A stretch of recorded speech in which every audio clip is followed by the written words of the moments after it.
Giggity, giggity. I like how that goes. So All tell right. me this. Ready for this? I am. I'm ready, girl. I'm ready. Tell me, what are you thankful for? Today, I am thankful just to be alive. I am thankful to be Yeah. alive. So I am thankful that I am where I'm at in my life today, and I'm not where I was yesterday. So yeah, Mm-hmm. I get how that goes because even like my shirt says, it's the best Tiffany ever. I am not yesterday's Tiffany. And right. so some of the stuff that happened on yesterday, and yesterday doesn't necessarily mean yesterday's date, just Yeah, previously in my exactly. past. I am Right. not that girl. So, Yeah. or that lady or the woman, however you want to classify it. Yes, I was born and raised a female, but I'm just not Yes. that individual that I grew up. Yeah. So I am not that. So I have to bandwagon with you on that one. I am not who I was yesterday. So I like that. Oh, I'm Yeah. so grateful you shared that. Yeah, I love it. So you are a fabulous individual that I had that has graced my life. And you have shared some fabulous nuggets. I absolutely enjoyed our talk. And you have some wonderful things to share. I love the, especially right now, it says keys for caregiving. Yeah. Share with us how that looks and what caregiving is like for you. Matter of fact, let me do it this way. Give me a wonderful introduction of you. Tell them I know you, but tell All them I've been right. I introduced will to I will tell you a little bit about me. You know me, but I'll tell them a you. little bit about me. So Yeah. I was a career woman. I had a career in tech and did everything I was supposed to, got a job, made it a career, chased that American dream. And Mhm. I was really successful, bought my first house at 30, Oh. traveled, did all kinds of fun stuff. And then one day I got a call from my mother and we were talking on the phone. Everything was great. She was supposed to call me back that afternoon. And instead of her, I got a call from the hospital saying my mother had had a life-changing stroke and she wasn't expected to live. They only gave her 1% chance to live. And I walked into that hospital and I didn't know if I was going to come out with a mother or having to make funeral arrangements for her. Wow. And so what happened was I wound up, something completely different happened as I wound up coming out of there being a family caregiver. And I didn't even know I was a family caregiver. I Mhm. was literally just a daughter who didn't want her mother to die. And Mhm. I walked out of there with her. I walked out of there pushing her in a wheelchair. I think it was almost 4 months later. And I lived in that hospital with her. And when I say lived, I mean, I was in there working on my laptop, sleeping in that hospital chair, going home once a week to Wow. shower. I smelled fabulous, by the way. And they let me wheel her out with no training or anything. And so now here I was bringing her home to be a physical therapist, occupational therapist, med manager, case manager, doctor, nurse, whatever, in All between the times things. that she was visiting. And had to figure out how to pay for that because I found out that Medicare and her supplement did not pay for in-home care. They only paid for one piece of medical equipment every 5 years. They didn't pay for things like a ramp to be built or modifications to the home. So, everything we had worked for our whole life was gone Mhm. very shortly. And I had to learn the school of hard knocks. I tell people all the time when they say, what is caregiving like? It's Mhm. like, being afraid to fly and being asked to fly the plane while you're building the plane with no tools and no instruction manual while you're afraid of heights. That Mhm. is that is the definition of caregiving. That's exactly what it's like when you're While thrown you're in. afraid of heights. Yes, while you're afraid of Yes. heights, right? Yeah. So I had to do that, and I had to leave my career and create a whole new career. Mhm. And I found that there was a lack of resources, I thought, Mhm. Mhm. because 3 years in, I was told that I had to leave my career. And I went to my last doctor's appointment and Mhm. they said to me, hey, Christina, your body's shutting down from the stress of caregiving. We think maybe you have 6 months to live if you're lucky. And so, So you go from caring for your mommy and you're taking care of her, and now they're telling you you got to take care of you. right, right. And I'm like, how am I supposed to do that? And frankly, Right. I'll just be honest with you. when they said I had 6 months to live, I was so exhausted. I was sleeping like 5 to 10 hours a week.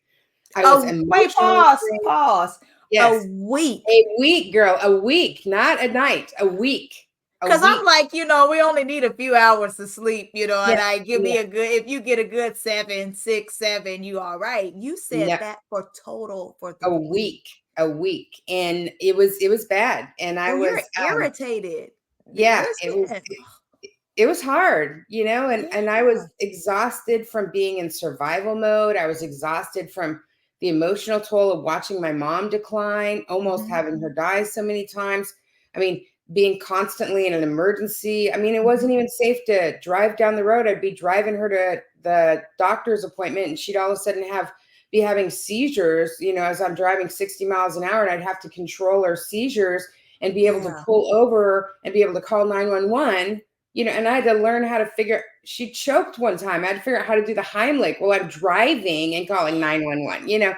So these are things we're not trained for, right? And then Right. you're not able to sleep because you're thinking like, what happens if this is the time she dies? Mhm. And so yeah, so there's a part of That's me, scary. honestly, that was like, thank God this is like my way out. Like I'm not killing myself, I'm Mhm, not mhm. suicidal, but I can't figure out how to save her. And I feel like I'm failing.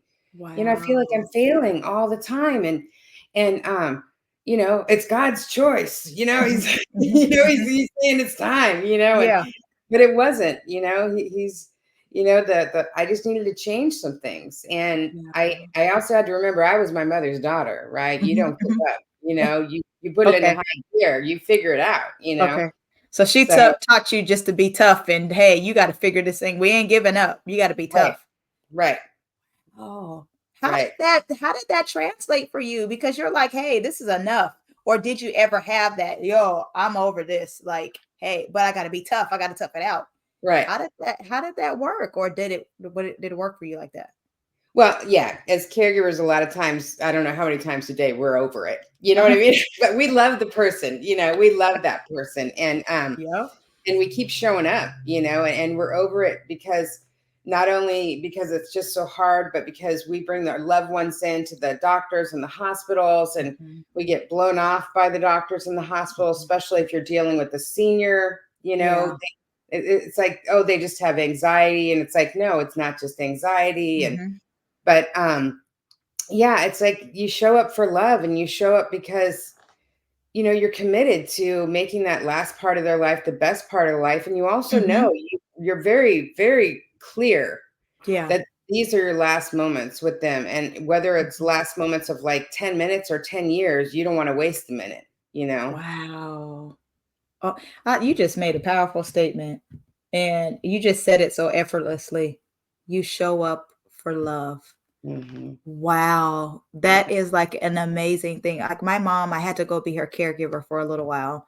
And it's just like, hey, do I want to care for me or do I want to care for my mom? I only have one of those though. I mean, I Right. have several. I'm a church girl. So Yeah. like there's several ladies that are around and they're kind of like church mothers and you feel like they have this motherly feeling towards you. But at the end of the day, the beginning of the day, and even the middle of the day, they're not my actual mother. Right. So Right. it's like I had to show up for her. And when you said that, that just smacked me in the back of my head, showing up for love, because I love my mom. Right. And there's nothing that I wouldn't do for my mom if she needed Right. a kidney, rib, whatever it is that she Right. needed. I am determined that I'm going to do whatever I have to do to make sure she does that. I show up for her because I love Yeah. her. That Yeah. was that was powerful to me. And she did that same thing to her father, her brother, and then her mom. I had to do it that way because that's the way she showed up for them. Yeah. Yeah. So life kind of completely stopped for her because she had to become the caregiver for that. And so as I'm listening to your story, I'm like listening to you and hearing my mom at the same time. Yeah. Because it's just, and hearing it from an outside perspective, because she'll tell me this and she was like, "Oh, I'm tired," and I'm like, "You don't know what tired's like. You worked a graveyard shift. I've always seen her just be busy, busy, busy, busy, Yeah. busy, and then for her to tell me I'm tired, I'm like, tired and you don't go in the same sentence. But to hear you're saying this, I'm like, I guess I kind of didn't get her the opportunity to breathe. Hey, you. I am Tiffany Rochelle. I'm an author, speaker, and a heart coach, as well as the host of the Hear My Heart show. What I do is I encourage women to rid the toxins from their hearts and to set goals that are true to you. I have a few things that I would like for you to consider to help to enhance you. The first thing I would like to offer you is my coursework on forgiveness. Allow me to help you walk through the journey of forgiveness. As forgiveness, it starts with you first. Next is my book, I Choose Me, and the other one is Gold Digger. Lastly, I have a journal for you to write it all out, and it's a chance for you to be honest with you. So take the step today and let's get ready for a change. Go to my website, www.beautiful.me, and let's get started. Make sure you follow me on all of the social media platforms. My handle is going to be the People's Cheerleader, so you can stay encouraged and always be in the know of what's happening. Grace and peace. Like, geez. Yeah, So it is tiring because not only are you, doing the work, your body's tired from, imagine you have this loved one, yeah, and they're slipping away. And no matter what you do, you're faced with that every day. yeah. And that pain and that grief is heavy. It is heavy on your body. It's heavy on your soul. It consumes your thoughts, and what do you do with that? Right. Yeah. It's like, you're in a constant fight of like, you're trying to have faith too, no matter what your faith is, whether you believe in God, Buddha, Larry from the convenience store, you know what I mean? Like whatever your faith is, like you're fighting every day to keep that faith and to believe, I got to talk to Larry today, but I'm pissed at Larry because he's letting all this stuff happen. Right. I'm sorry. I am not. I can't. I'm not. You and Larry. You and Larry wear me out. I promise you. Serious moment. I swear to you. I know. But Larry from the convenience store, he wears me thin. I just want you to know that. I'm sorry. I'm back. I'm not really, but hey, whatever your faith is, we need faith to get through those situations, right? And people have different faiths, and I don't know how many, my I believe in God, but I have a lot of wonderful people in my life who believe in different people, including Larry, and I was so mad at God so many times, and I questioned God so many times, why? And I had to show up, and of all the things I needed. Yeah. I need God more than anything, and I need my faith more than anything. But I felt so abandoned by him at the same time. And it was such to show up and say, God, are you listening? Are you there, God? It's me, the caregiver. Yeah. Me and Mom need you. Yeah. Yeah. But he was there all along. And sometimes we just can't see him when we're going through that stuff because we're so consumed by the pain. We're so consumed by the confusion and the learning curve and the chaos and the lack of sleep, Yeah. And the compassion for the other person. Sometimes even though we're praying to God, the person that we are really, worshiping is the person that we're caring for, Does that make sense? Oh, and we don't even realize it, What was some of the strategies or tactics that you use to help you get through this particular time as being a caregiver? Because you're having to care for somebody else, but you also had to take time out to care for you. What did that look like? Or what's tips that you did to help you? Well, first of all, everybody was talking about self-care. And as a caregiver, any caregivers out there, if anybody mentions self-care, the first thing you want to do is like, I'll just say kick him in the shin, but that is like not, you all know that that's code for something way different. Right. I'm clear. And I didn't practice any self-care until they told me I only had 6 months to live. And then I had no choice. Right. Right. And I had to redefine self-care because really it wasn't that I didn't have time to practice self-care. It was I thought that self-care was vacationing, reading by the beach with a Mm. book, going to get mani-pedis, massages. Like I didn't have time, money, or energy, or Mhm. even peace to experience any of that while I was caregiving, right?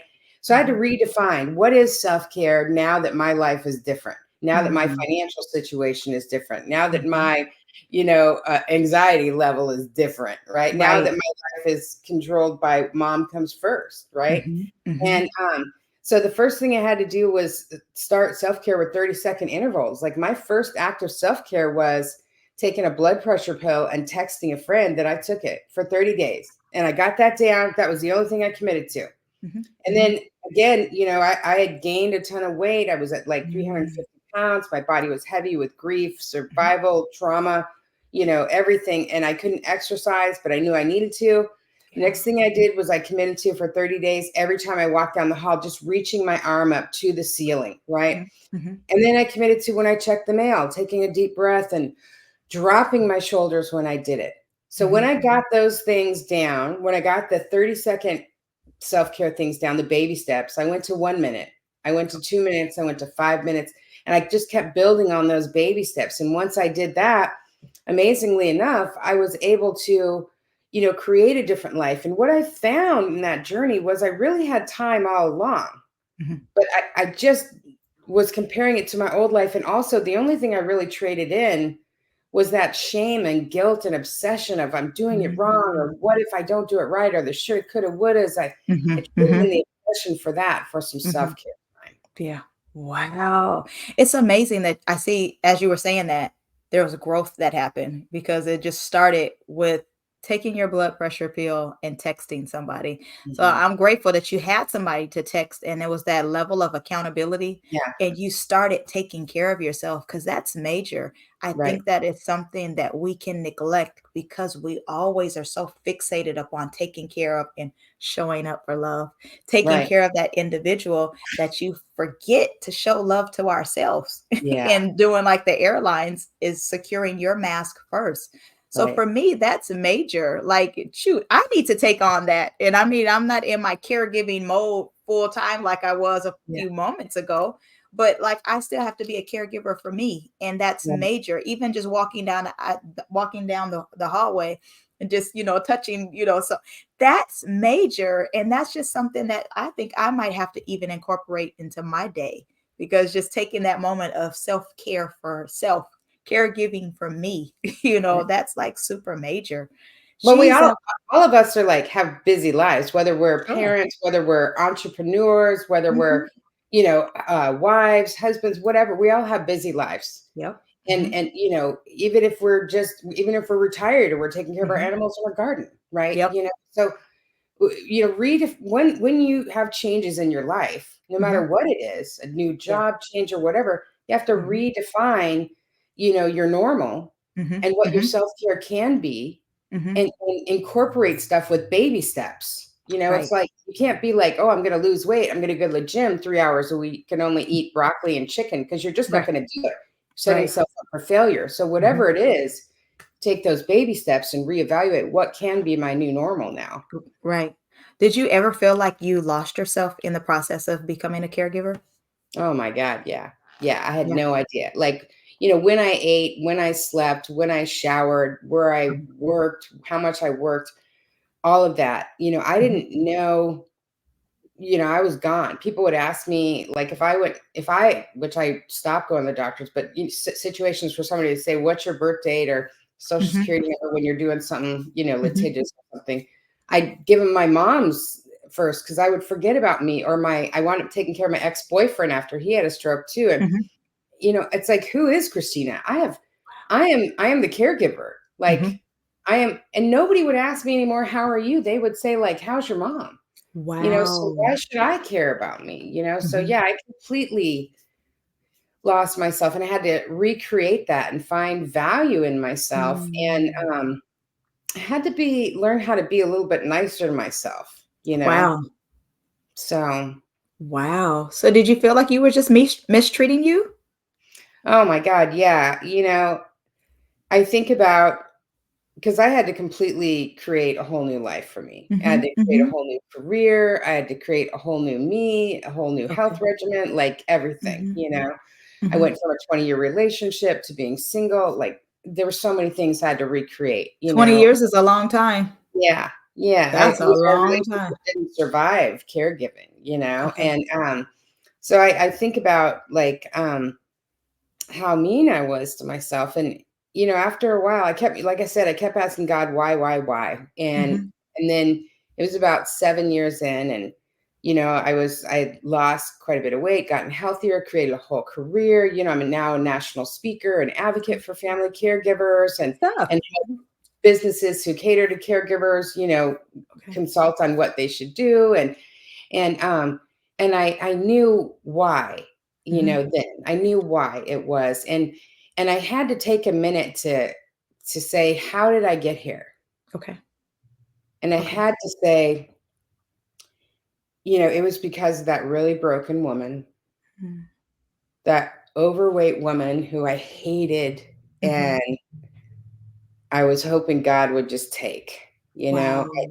And I had no reason. I mean, the only thing I was living for was my mom. Everything about my life, inside and outside, I was miserable about, and I felt like I was failing. And, you know, it was that woman who thought I wouldn't be opposed to being hit by a bus. It was that Wow. woman who had such little hope and little faith that found a tiny bit of hope in a Mm.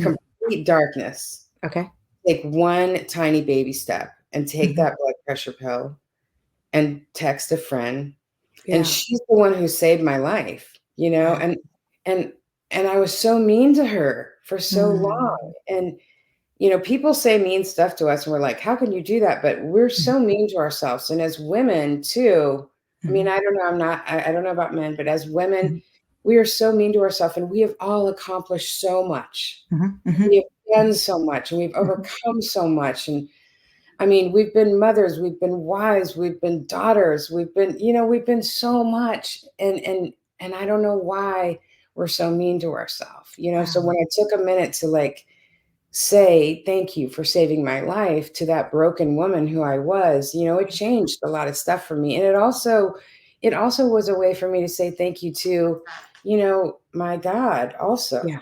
Okay. you know, because when I'm being that mean to me, I'm saying, you know, what you created isn't worth it, you know? Wow. And so for me, being able to, you know, recognize that and give myself some grace, like I was able to partner with God and say, like, thank you for letting me be who I am and be on this journey. And it's a Mm. blessing rather than a curse, you know? Mhm. And Mhm. now I know why, because this was a different type of blessing, God. Mhm. Come in the Did you path of the box I wanted, but, you know, it sure was a beautiful one. Right. Did you feel like you had to choose between your relationship and caregiving? It was only one or the other, they both couldn't survive together? Or was that just a you No. thing? Yeah, I don't think I felt like I had to choose. I felt like, I changed a lot. The Okay. dynamics of our relationship changed a lot. Okay. Um, we, you know, we loved each other very much, but we just weren't in love. And you know, I basically wasn't capable of really loving myself at that time, you Okay. know. And so our relationship didn't survive. We still stayed very, very good friends. Okay. And you know, 5 months after we broke up, he had a stroke, and I wound up becoming his caregiver. And he's still alive today. Mhm. He, right around the time my mother was passing, he had Mm. his last stroke, and I had to find 24-hour care for him because he needed 24-hour care. Uh-huh. I still go and see him all the time. We Okay. still talk on the phone. He still comes over to my house and spends times with the pets we used to have together. Uh-huh. I mean, everybody still knows that Terry is the love of my life, and he always will be, even new people that I date, you Yeah. know? And You it still wasn't, showing up for love, huh? yeah, I mean, you know, and love, the thing about love is it doesn't have to be defined by, it doesn't have to have a title. Mhm. You know, it Okay. doesn't have to be like boyfriend, girlfriend, husband, Mhm. wife. I mean, it can just be, and it can Mhm. evolve, and it can change. And that's Okay. what it did with Uh-huh. Terry and me, you Yeah. know? So Well, there are Yeah. different phases to love, and I think sometimes we hear the word love and we just get boxed in and think that, it's Right. just romantic, but we have our familial love, we have different unconditional love, we have friendship love. So I think we get so boxed in just thinking like, oh, because that was my ex that, I can't have love for him. It doesn't necessarily, we're not in a relationship, but I still Right. love you. So Right. I think and a lot of us get scared of that word love. I'm not Yeah. scared of the word love. I'll tell you, I can just meet you. And as we start talking, my discernment works very well. But as Yeah. we start talking and I start interacting with an individual and I can hear you, by the time we finish talking to each other, I'm like, girl, I love you. I And know, I'm right? not scared to say that. And I don't, Yeah. some people get freaked out. How do you love me? You just met me. Jeez, I Right. start talking to you and I appreciate it where you came from and your journey. Gosh, I love you. Yeah. That's Right. what it is. I get it. Yeah. Yeah, that's just kind of how it goes. Like, I think I Hmm. really would love for the world to get back to being able to love people Right. seriously and Yeah. not be afraid to say, hey, I love you. I care about you. Hey, is there some way I can help you? It doesn't necessarily mean that there's something that just because I help you, I want you to help me later on. No, Right. I really want, you to be okay. And I really appreciate you. And, here, let me give you a hug, whatever it is. It doesn't have to be monetary. It doesn't have to be. It's just me calling you, checking in on you, or texting you, just saying, "Hey, how you doing?" That matters, and that you never know whose life you can save just Right. by checking in on somebody, just showing up and caring for somebody. Oh, that It can matters. make a huge difference. It really can. Oh my gosh. So Mhm. you're full-time caregiving still? Like, is that No, what you're doing? mom passed Okay. December 28th of Uh-huh. 2022. I was able to be there on her hospice journey. It was Wow. not an easy journey. It was very enlightening because by that time I was very heavy in my career. I was speaking all over. I Mhm, was collaborating with so many companies that were in the care space. I was mhm. writing articles. I was on TV, all kinds of stuff. Yeah. So I thought I had this whole like hospice thing in the bag. Like I had been on the journey with mom. Me and mom had had a million end of life talks. We were very upfront about it. I thought I had this hospice thing in the bag. We were just going to do the deal. It was going to be beautiful. We were going to hold hands. She was going to pass, go home to God. I was going to go on my way. Right. Right, right, right. I had never, I had spoken about it. I had written Mhm, articles about it. mhm. I had done everything about it, but stood by my mother's side and watched her die. Wow. You were there for that moment? I was there for the whole thing. I was there. It took, she went on hospice Thanksgiving Day. We were in the Mhm. hospital, and the day after Thanksgiving was my birthday. Thanksgiving Day, the doctor said, Christina, you've done everything you can. Wow. There's nothing more we can do for her. There's nothing more you can do for her. They only gave her 1% chance to live, Mercy. back in 2013. Now here we are in 2022. It's time Mhm, for her to mhm, go on hospice. And mhm, so I brought her home. And, what I would say to anybody who's on that hospice journey, no matter how much, industry knowledge you have or how aware you are or, how long you've cared for them. I just talked to my friend who's a caregiver the other day who's been caring for her husband for a very long time. And she said, I thought it would be easier because I've been caring for him for so long. mhm, And it's mhm. just not. Wow. When you really get to that point, it's like that saying goodbye. I had never at that point I was no longer a caregiver. I was a Mm. daughter who was really losing her mother. And Wow. and there was nothing I could do to stop it. Before there was a chance. There was Mhm. nothing I could do to stop it. And it was it was at Christmas time, and it was tough. And but I had a really good thing, a really good miracle happen during that Okay, hospice time. okay. So I was sitting there. It was Christmas Day. Mhm. I hadn't showered for like a week. Another one of those. There's some Okay. tower. You just don't shower during caregiving. If It you're out there, happens. It you, happens. if you ever become a caregiver, there's going to be times you just don't shower, right? And Uh-huh. so it had been a week. I hadn't showered because I was afraid to be in the shower for too long because that she might die. Mm. That's it, 'Kay. right? Okay. And it was Christmas morning. Mom had been in an end of life coma for like a Mm. week. She hadn't Oh, wow. talked, she hadn't opened her eyes, nothing. Mhm. I'm sitting on the couch. I am crying. and I am begging God because, I need to change her brief. My mom was a thin woman, right? Okay. But when somebody is in end of life coma, they, they're dead weight. And Right. so it took two people to change her adult diaper. And that day, of course, the hospice people aren't coming. There's no paid caregivers coming. And I'm begging God, like, just the only thing I want for Christmas is to give my mom the dignity of letting me clean her up, right? Wow. Begging God. And that's all I wanted for Christmas. There was no Christmas tree. There was no, decorations. There was no gifts. There was no, me and mom weren't going to be able to say Merry Christmas to each other. Mhm. And so I get this message on Facebook from this girl named Vivian, right? Okay.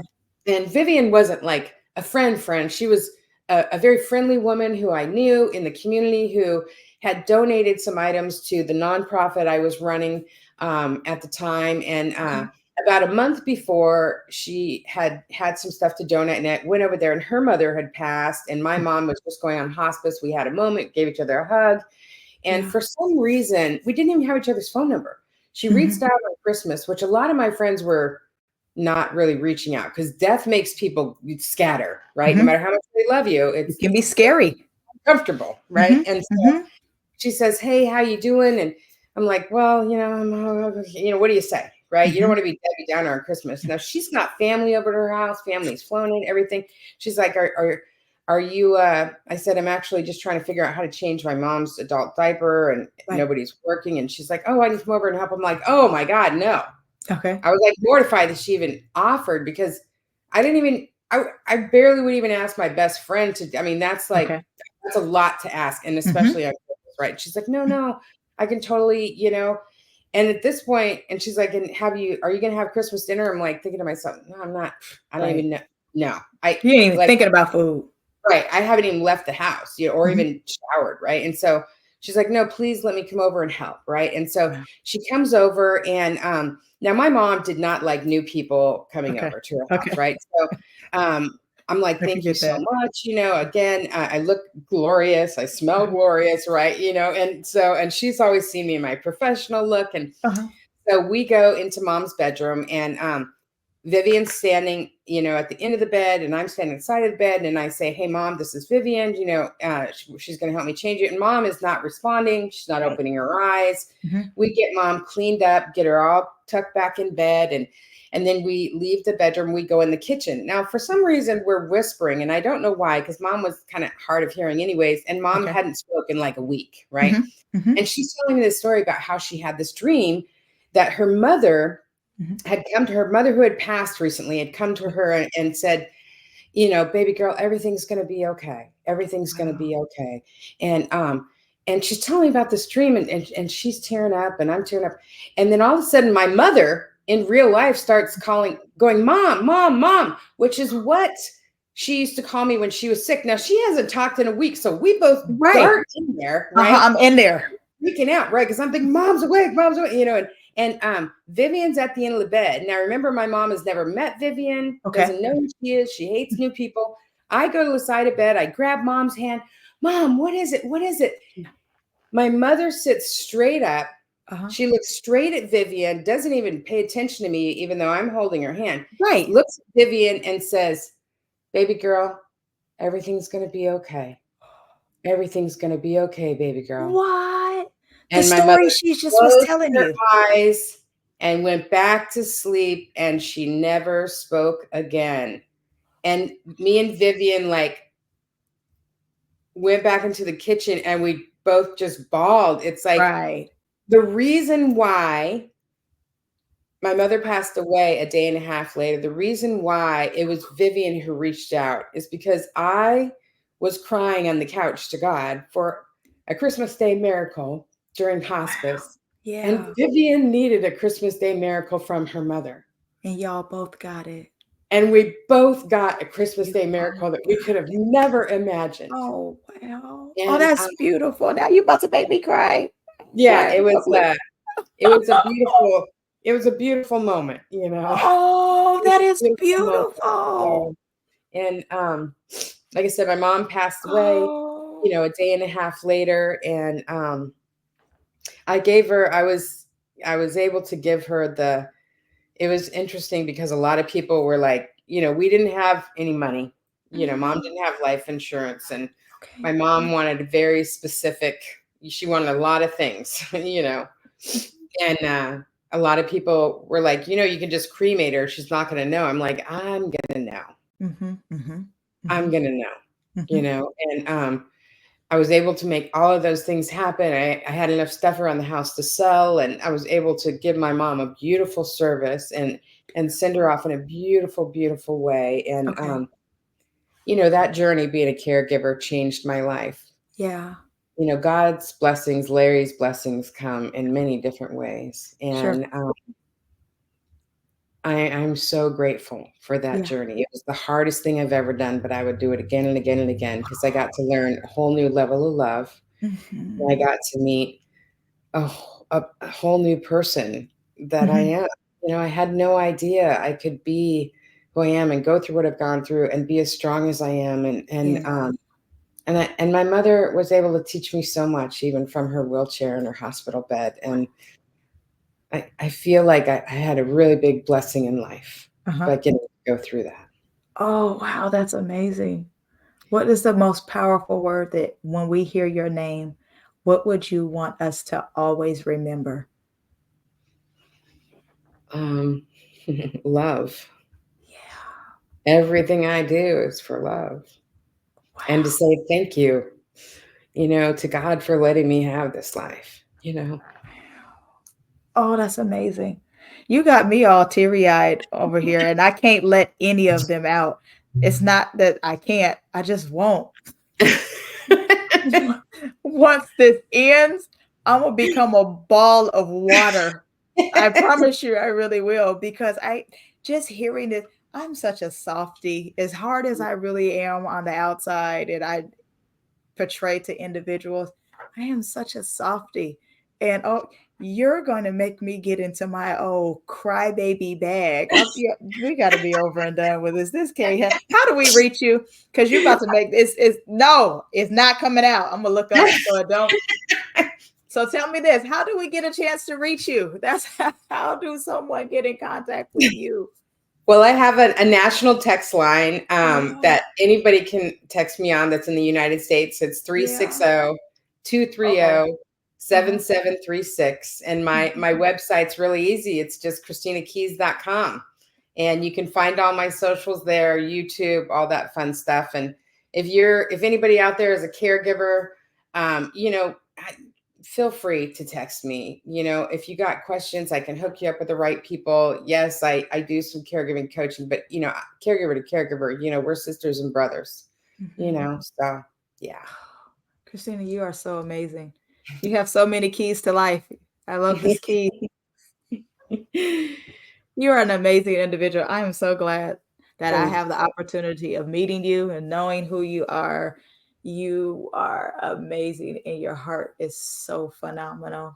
Thank you. you for showing up for love. Thank you for showing up for us. Thank you for showing up, period. I'm so glad that you showed up for you, because now I get the opportunity to know who you are. So you're an amazing individual. Thank you. Thank you. I'm grateful to have been here with you today, Tiffany, and to get to know You're making me cry. I don't like this. Get off. We can't talk no more, because what I'm not about to do is cry on air. That's what I'm you. not going to do. So, and I feel it watering up. I've already had to pull off one of them over here, and I'm not letting this happen. I'm a strong girl. Jesus Christ. And stubborn, strong and stubborn. So I can't do that. We have to end this. I quit. All right. It was Christina, fun. I appreciate you. And guess what? I love you. I love you, girl. We shall talk soon. Y'all join me next week when I have another VIP with me. But this